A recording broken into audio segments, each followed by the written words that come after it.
Good morning students. Today we are going to do a topic of English grammar that is preposition. आज हम जो पढ़ेंगे वो क्या है? preposition. शुरू करने से पहले सबसे पहले हमें ये पता होना चाहिए कि preposition होती क्या है, ठीक है? तो preposition is that which shows relationship between noun और pronoun. preposition वो words है जो हमें pronoun और noun के रिलेशन के बारे में बताते हैं कि दोनों के बीच में क्या लिंक है, ठीक है? वो वर्ड्स को हम जो वर्ड्स उनके लिंक को बताते हैं उनको हम बोलते हैं prepositions. Okay, so let's go. आज हम preposition में जो मेन 4 टाइप्स के prepositions करेंगे वो है in, on, under and between. इस क्लास में हम ये 4 के बारे में ही डिस्कस करेंगे, ठीक है जी? चलो शुरू करते हैं. सबसे पहला the first one is in, ठीक है? सबसे पहले जो मेन बात है हमें ये पता होना चाहिए कि इनको हिंदी में भी क्या बोलते हैं, सो दैट कि हमें फ्यूचर में इनका यूज करना पड़े सेंटेंसेस में तो हमें समझ हो इन वर्ड्स की, ताकि हम इजीली इनको यूज कर सके. सो इन इंग्लिश में हो गया, इसको हिंदी में हम क्या बोलते हैं? अंदर, ठीक है? किसी दूसरी चीज के अंदर. सो ये देखो आपको फिगर में दिखाई दे रहा है, ये क्या है? एक ग्लास है. ग्लास में क्या है? पानी है. पानी कहाँ पे है? ग्लास के अंदर. So we can write it as the water is in the glass. In the glass, glass के अंदर. अंदर के लिए हमने यूज कर लिया इन, ठीक है जी? अब सेकेंड इज ऑन. ऑन का हिंदी में मीनिंग ऊपर, ठीक है? फिगर में देखो ये क्या दिखाई दे रहा है हमें? एक टेबल. टेबल के ऊपर एप्पल भी पड़ा है, टेबल के ऊपर बॉल भी पड़ी है.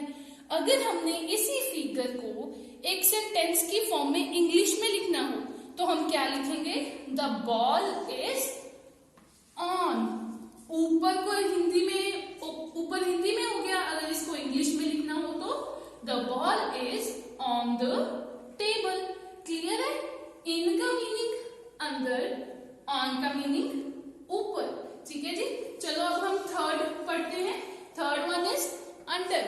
अंडर का मीनिंग क्या होता है? नीचे, ठीक है? इसकी एग्जांपल देखते हैं. ये हमें क्या दिखाई दे रहा है? एक ट्री. और दूसरा क्या है? डॉग है. ये दोनों नाउन्स हैं, ठीक है? इनका रिलेशन अब कौन सा वर्ड बताएगा? अगर मैं पूछूं ये डॉग कहाँ बैठा हुआ है? इस ट्री के नीचे, है ना? ये डॉग कहाँ बैठा है? इस ट्री के नीचे. अगर हिंदी में बोले डॉग पेड़ के नीचे बैठा है, ठीक है? कुत्ता पेड़ के नीचे बैठा है. अगर इसको इंग्लिश में ट्रांसलेट करना हो तो हम कैसे लिखेंगे? द डॉग इज, कहाँ पे है डॉग? नीचे. So the dog is under the tree. Dog पेड़ के नीचे है. The dog is under the tree. Okay, next one is between. Between का मीनिंग क्या होता है? बीच में, ठीक है? मतलब कि किसी दो चीजों के बीच की बात करें तो as it is shown in the figure, ये हमारे पास 2 ट्रीज हैं, ठीक है? 2 ट्रीज के बीच में कहीं भी सिचुएशन हो कि हम 2 के बीच में किसी चीज की बात करते हैं, so we can use between. 2 trees के बीच में क्या दिखाई दे रहा है हमें? हट. अगर मैं पूछूं कि हट की पोजीशन क्या है, अगर हमें किसी को बताना हो कि हट जो है वो 2 ट्रीज के बीच में है, तो हम कैसे बताएंगे?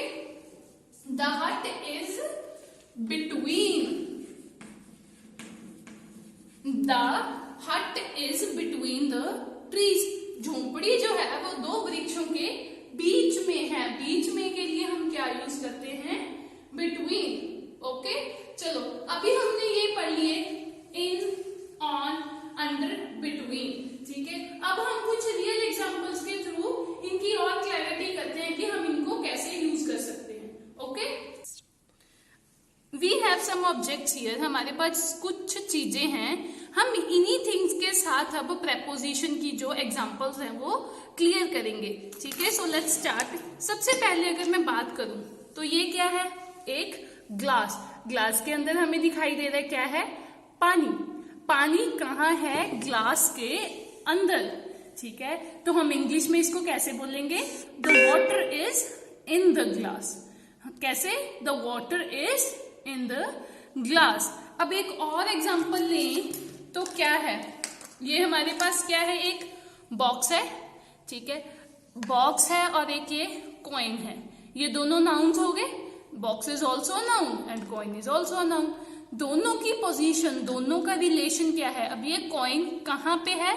बॉक्स के अंदर, ठीक है। अगर मैं पूछूं कि अब कॉइन कहाँ है तो आप मुझे बताओगे कि कॉइन बॉक्स के अंदर है।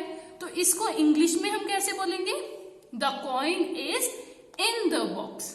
Got it? The coin is in the box, ठीक है। ये हमने दो एग्जांपल्स की इन की। अब सेकंड था हमने किया ऑन।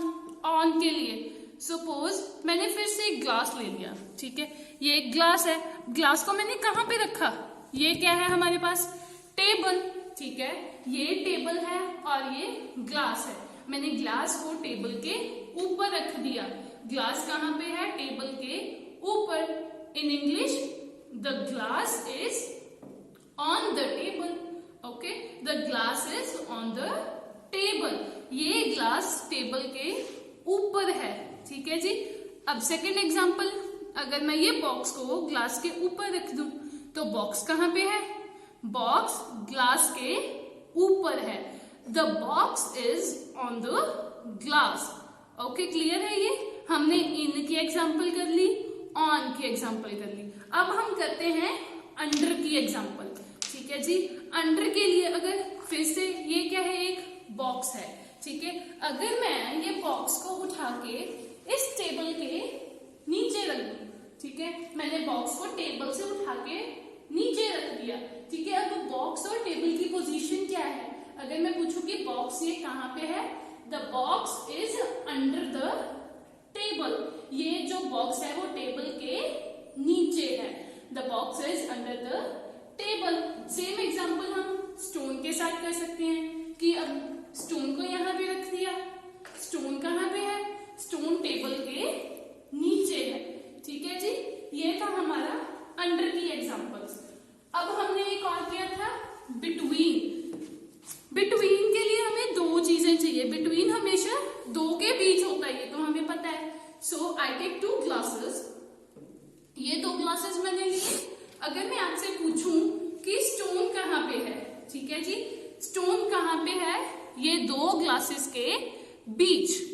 ओके, स्टोन कहाँ पे है? दो ग्लासेस के बीच। हम इसको इंग्लिश में कैसे बोलेंगे? The stone is between the glasses. The stone is between the glasses. Between मतलब बीच में, ठीक है जी।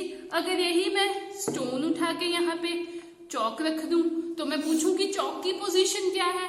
The Chowk is between the glasses, ठीक है जी। क्लियर है एग्जांपल्स?